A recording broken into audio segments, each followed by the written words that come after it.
क्योंकि जैसे ये जीवन था, उस समय मुझे कोई ज्ञान तो था नहीं कि गृहस्थ धर्म क्या होता है, विरक्त धर्म क्या होता है। पूर्व प्रारब्ध ने, जो पूर्व में भजन हुआ होगा, उसी ने प्रेरित किया। जैसे हम कक्षा 4-5 में पढ़ते थे, तो स्वभाव, उस समय में ज्ञान तो नहीं, स्वाभाविक 10 चालीसा का पाठ करना देव मंदिर में जाकर के। जब कक्षा 8 में आए तो बार बार ये चिंतन होना, माँ का शरीर नहीं रहेगा, पिता का शरीर नहीं रहेगा, इन सब आखिरकार मेरा प्यारा कौन है, हम किससे प्रेम करें, ये तो सब जाने वाला है, अभी कौन विचार दे रहा था। फिर कक्षा 9 में जब थे तो गांव में भागवत हुई। जब 7 दिन भागवत सुना, तो बच्चे ही थे, निर्णय हो गया कि वास्तविक प्यार तो श्री भगवान से होता है। बस हाई स्कूल में फॉर्म नहीं भरा, भाग पड़े घर से। अब इसमें हम कहाँ थे, हमारा विचार या हमको कोई समझाने वाला या हमको कोई, तो विरक्त मार्ग जो मिला हमें, तो हमारे पूर्व भजन की प्रेरणा से मिला। अब प्रारब्ध ने हमको सतमार्ग में लगाया। प्रारब्ध कहते पूर्व के किए हुए कर्म।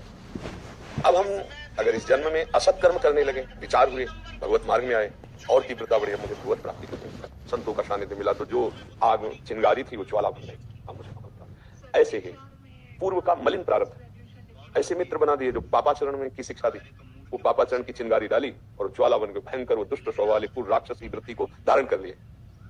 पूर्व प्रारब्ध ने उनको मोड़ दिया। अब कृपावशात यदि उनको साधु संग मिल गया, उनको लगा मेरे से बहुत गलती हो गई, और सब छोड़ करके सतमार्ग में चले, वो महात्मा बन गए। महात्मा मार्ग में चले, पूर्व पुण्य प्रारब्ध, वो संग मिल गया, भ्रष्ट हो गए, पतित हो गए। दोनों बातें देखने, पूर्व का शुभ और अशुभ प्रारब्ध एक बार तुम्हें खड़ा करेगा, गंदी जगह में या अच्छी जगह में। अब इसके आगे की यात्रा जो है, अब आप निश्चय करो, पशु नहीं हो कि जो प्रारब्ध में लिखा वही भोगना है। अब आप आगे भजन करके प्रारब्ध को मिटा सकते हैं, या नवीन गंदा या अच्छा प्रारब्ध की रचना करते हैं। ये दोनों बातें मनुष्य जीवन में है।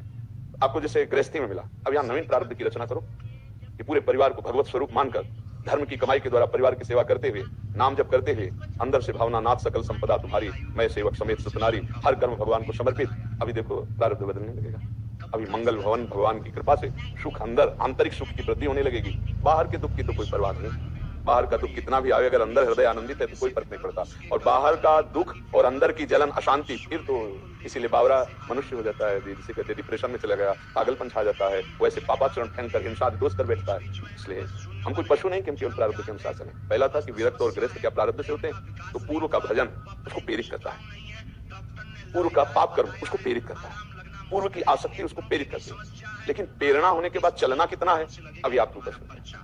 अब आप गृहस्थ में हैं तो भजन के द्वारा भगवत प्राप्ति कर सकते हैं। राधा राधा राधा, और सत्कार्य, कमाए हुए धन से परिवार की पवित्र सेवा भगवत भाव से उसे अर्पित कर देना, नाम जप करना, जो राष्ट्र सेवा, समाज सेवा, जो सेवा वो भगवत सेवा, उसको भगवान को अर्पित करना और पुनः नाम जप करना, वो भगवत प्राप्त हो जाएगा, जीवन संभाल लेगा। केवल प्रारब्ध का भोग पशु करते, मनुष्य नहीं। मनुष्य अपने भजन बल से, तप बल से प्रारब्ध को बदलता है, तभी तो भगवत प्राप्ति। हमारे भाग्य में थोड़ी लिखा था कि भगवान मिल जाएंगे, हमारे भाग्य में थोड़ी लिखा था कि हम वृंदावन आकर के ऐसे जीवन व्यतीत करेंगे। भाग्य ने मोड़ दिया हमें विरक्ति का। अब इसके बाद तुम पसंद क्या करते हो, पुनः वही पापाचरण पसंद करते हो या पुनः तपस्या के द्वारा भगवत भजन आगे बढ़ाकर बढ़ना चाहते हो, ये आपके लिए छूट है। अब अगर आपने शास्त्र सम्मत आचरण की तो उन्नति हो जाएगी, शास्त्र विरुद्ध आचरण की तो उन्नति हो जाएगी। यही बात विरक्ति में, यही बात गृहस्थी। आपको समझ में आ रहा है? हम पशु नहीं है कि हमारे जो प्रारब्ध में लिखा वही भोगते चले जाएं। नहीं, हम नवीन प्रारब्ध की रचना करेंगे। तभी तो मनुष्य जन्म क्यों कहा गया दुर्लभो मानुषो देहो, इससे बड़ा दुर्लभ बड़े भाग मानुष तन पावा, सुर दुर्लभ सद ग्रंथन गावा। सुर माने देवता, देवताओं को ये दुर्लभ है, मनुष्य देव। अरे वो जब चलते हैं तो सुगंध फैल जाती है। जो स्वर्ग के देवता हैं वो जहां से निकलते हैं तो वातावरण सुगंधित हो जाता है। यहाँ से दुर्गंध, यहाँ से दुर्गंध, नीचे तो सब दुर्गंध के द्वार है, सो उठो तो कीचड़, छिड़को तो नाक में, क्या दुर्गंध ही तो है। ये दुर्लभ है, देवताओं को दुर्लभ है। और लिखा सुर दुर्लभ सदग्रंथन गावा, तो किस काम के लिए दुर्लभ? साधन धाम मोक्ष कर द्वारा, पाई न जे पर लोक सम्हारा। जो साधना करके भगवान की प्राप्ति करते हैं वो देवता नहीं कर सकते। एक बात खास है, साधना के द्वारा अपनी उन्नति करना, अपनी इंद्रियों को पापाचरण से बचाकर अच्छे मार्ग में लगाने के लिए मनुष्य देह मिला है। अब यदि मांस खाओगे, शराब पियोगे, व्यभिचार करोगे, दूसरे का धन अपहरण करोगे, हिंसा वृत्ति करोगे, तो आपने अपने प्रारब्ध को मिटिया मेट कर दिया। अब अगला जो आएगी ये फसल, पिछली फसल तो भोग ही रहे, अगली जो फसल आएगी मिटिया मेट कर देगी। और आपने अपनी इंद्रियों को संभाला, नाम जप किया, दूसरों को वाणी से, शरीर से, संकल्प से सुख पहुंचाया, सब में श्री भगवान है मंगल जीवन ये बात समझ। हमारा मनुष्य जीवन बड़ा दुर्लभ है। कल एक प्रश्नकर्ता से यही बात की, वो कह रहे थे कि सबसे बड़ा पछतावा क्या है। प्रश्न क्या था, यही पछतावा है, पूरा जीवन निकल गया और कमाई एक पैसा की करना है। देखो इस देश का नियम है, इसका नाम मृत्यु लोक है, अलग अलग होता है। इस देश का एक भी पैसा, एक भी सामग्री, एक भी रिश्ता, यहाँ तक कि शरीर भी यही छुड़वा दिया जाता है, छूट जाता है ना। अब संग जाता है जो पाप कर्म करते हो या जो पुण्य कर्म करते हो या जो नाम जप करते हो। पाप पुण्य कर्म दोनों नाशवान है। पुण्य कर्म सुख भोगा के नष्ट हो जाएगा, पाप कर्म दुख भोगा के नष्ट हो जाएगा, लेकिन भजन अविनाशी है।